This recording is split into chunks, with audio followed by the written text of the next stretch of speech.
बादशाह अकबर के महल में सजावट की गई कीमती वस्तुएं थीं। इनमें से एक था गुलदस्ता, लेकिन ये कोई आम गुलदस्ता नहीं था, बल्कि इस गुलदस्ते से बादशाह अकबर को बहुत ज़्यादा लगाव था, इसलिए हम हमेशा इसे अपने पलंग के बगल में रखते थे। एक नौकर एक दिन अकबर के कमरे की सफाई कर रहा था, तभी उसके हाथ से वह गुलदस्ता टूट गया। नौकर बहुत डर गया और उसके बाद उसने किसी तरह से उस गुलदस्ते को जोड़ने की कोशिश की, लेकिन उसकी कोशिश नाकाम रही, गुलदस्ता नहीं जुड़ सका।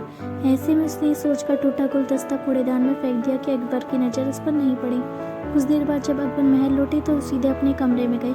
उन्होंने देखा कि उनका प्रिय गुलदस्ता पलंग के पास नहीं था। अकबर ने नौकर से उस गुलदस्ते के बारे में पूछा तो नौकर डर के मारे कांपने लगा। उसे समझ नहीं आ रहा था कि अकबर को क्या कहे, इसलिए उसने कह दिया कि इस गुलदस्ते को मैं अपने घर ले गया हूँ ताकि अच्छे से साफ कर सकूँ। ये सुनते ही अकबर और गुस्सा हो गए और कहने लगे कि मुझे तुरंत वो गुलदस्ता ला कर दो। अब नौकर के पास बचने का कोई रास्ता नहीं था, तो उसने अकबर को सारी सच्चाई बता दी कि वो गुलदस्ता उसे साफ करते हुए टूट गया। गुलदस्ते की टूटने की बात सुनकर तो जैसे अकबर आग बबूला हो गए और अकबर ने उस नौकर को फांसी की सजा सुना दी। राजा ने कहा, मैं झूठ बर्दाश्त नहीं करता हूँ। जब गुलदस्ता टूट गया था तो तुमने मुझसे झूठ क्यों कहा? अगले दिन इस घटना को लेकर दरबार में जिक्र हुआ और बीरबल ने इसका विरोध किया। बीरबल ने कहा कि झूठ तो हर व्यक्ति कभी न कभी बोलता ही है। ऐसे में किसी के झूठ बोलने से अगर कुछ बुरा या गलत नहीं होता तो झूठ बोलना गलत नहीं है। बीरबल से ऐसी बात सुनकर अकबर उस पर भी भड़क गए। अकबर ने सभा में उपस्थित सभी लोगों से पूछा कि क्या यहाँ कोई ऐसा है जिसने कभी झूठ बोला हो? सभी ने एक स्वर में कहा कि नहीं, वो झूठ नहीं बोलते। इसके बाद अकबर ने बीरबल को भी दरबार से निकाल दिया। दरबार से निकाले जाने के बाद बीरबल ने ठान ली कि वो किसी भी तरह इस बात को साबित करके रहेंगे कि जीवन में हर व्यक्ति कभी न कभी झूठ बोलता है। तब तुरंत बीरबल के दिमाग में एक तरकीब और वह सीधे सुनार के पास गए। बीरबल ने जौहरी से सोने की गेहूं जैसे दिखने वाली बाली बनवाई और उसे लेकर अकबर की सभा में पहुंच गए। अकबर ने बीरबल को सभा में देखकर पूछा कि अब तुम यहाँ क्यों आए हो? बीरबल ने कहा, जहाँपना आज ऐसा चमत्कार हुआ कि जिसे यहाँ उपस्थित किसी ने कभी नहीं देखा होगा, लेकिन इसके लिए आपको पहले मेरी पूरी बात सुननी होगी।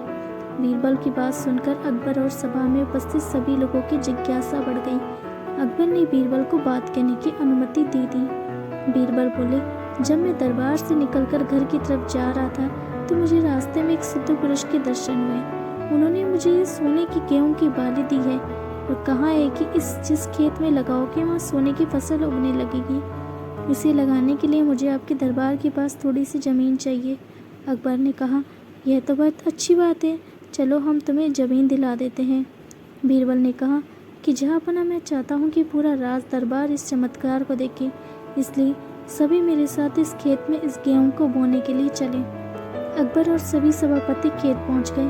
खेत पहुँचकर बीरबल ने कहा कि सिद्ध पुरुष ने कहा है कि सोने की गेहूं की बाली से फसल तभी उगेगी जब इसे कोई ऐसा व्यक्ति लगाएगा जिसने जीवन में कभी झूठ ना बोला हो। बीरबल की बात सुनते ही सभी खामोश हो गए। कोई भी गेहूं की बाली लगाने के लिए तैयार नहीं हुआ।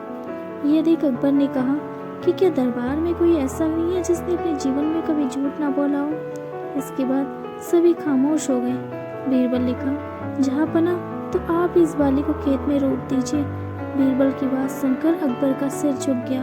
उन्होंने कहा, बीरबल, मैंने भी बचपन में कई झूठ बोले हैं, इसलिए मैं भी इसे नहीं लगा सकता हूँ। इसके बाद अकबर को ये बात समझ आ गई कि बीरबल सही कह रहे थे कि इस दुनिया में कभी ना कभी व्यक्ति झूठ बोलता है और कोई सच्चा नहीं है। जैसे कि अकबर को इस बात का एहसास हुआ, उसने तुरंत उस नौकर की फांसी को सजा को रोकने का आदेश दे दिया। दोस्तों, अगर आपको ये कहानी अच्छी लगी हो तो चैनल को लाइक और सब्सक्राइब कीजिएगा ताकि इस तरह की और कहानियाँ आपको मिलती रहें। And thank you so much for watching. Thank you once again. Keep watching, keep subscribe, keep follow.